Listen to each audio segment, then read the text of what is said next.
morning, vinyl community. It's me, JC, back again. About to take my last business trip of the year, going back to Dallas, Texas. But before I do that, I wanted to drop a video, the good, the bad, the ugly of 2024. Here are my favorite releases.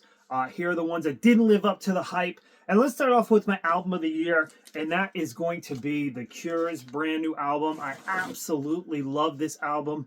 I have streamed it and spun it so many times. I just cannot get enough of it. Now, this also, I will tell you, is very close to being in the bad. So how could it be my favorite album and being close to being in the bad?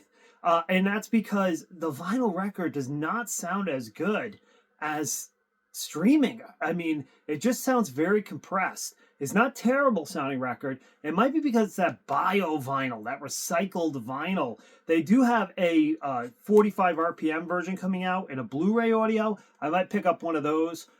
But the songs itself and the album itself, I absolutely love it. So that falls under the good. In terms of reissues, and I'm going to say not only reissues, but the record label of the year for me is Rhino. And their Rhino High Fidelity with the Black Sabbath.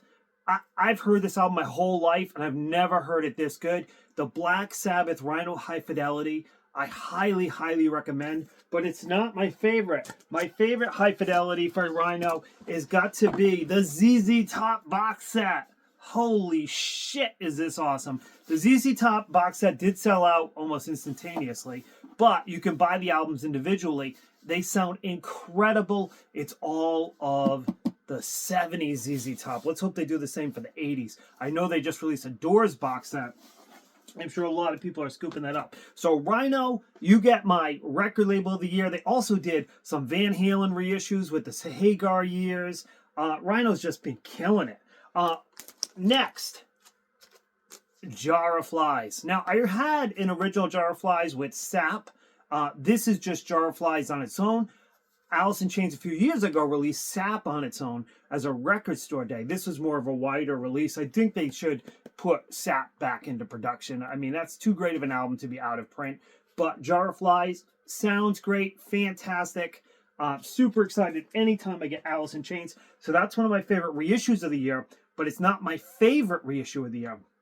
My favorite reissue of the year is going to be this bad Larry, Dokken One Live Night. So Dokken in the early 90s, MTV really didn't want to give them an unplugged because of hair metal and hard rock, and this type of music had fallen out of fashion, I should say. So they did it themselves, and it's just such a good recording, and it sounds awesome. So Dokken One Live Night, one of my favorites. Now, the Unofficial presses this year were amazing. They have really stepped up the quality of the Unofficial presses. They sound fantastic. For the most part, the cover art is amazing. And we ended up getting Dysfunctional by Dokken, Shotgun Messiah, Second Coming, the David Lee Roth Band, Roxy Blue, McQueen Street. I mean, there's so many others too. I mean, Tesla Bust the Nut, which was just awesome. I mean, just so many Unofficial presses that were so good. So this definitely, 2024 was the year of the Unofficial press with some very difficult records to find. So super excited about that. Next is going to be the Typo Negative reissues. We finally completed all the reissues with the Life is Killing Me Deluxe Edition and Suspended in Dusk Edition of Bloody Kisses. Absolutely love Typo. I finally have their complete discography on vinyl. I couldn't be more excited. These reissues sound incredible. Go check those out. Next, before I get to the bad and the ugly, I did want to give a shout out of an album that didn't come out this year, but I absolutely love. Tiger Army Retro Future. And the reason why I'm talking about this album is because I discovered it this year, bought it in a discount bin at Newbury Comics, and it's just incredible, like rockabilly. Absolutely love it. So one of my favorite albums of the year, even though it didn't come out this year, actually came out, I think, during the pandemic. So very, very cool. Okay, the bad and the ugly.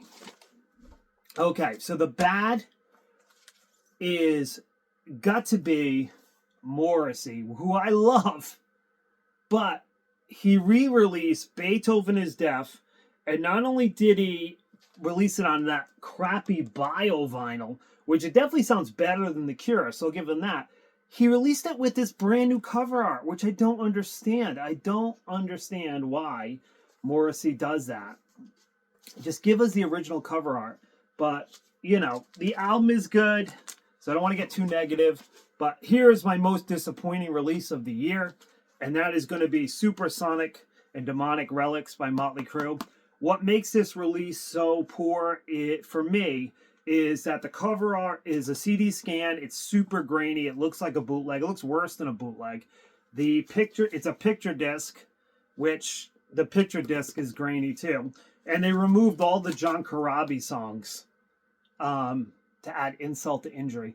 I really do feel like Mtley Cre hates their fans.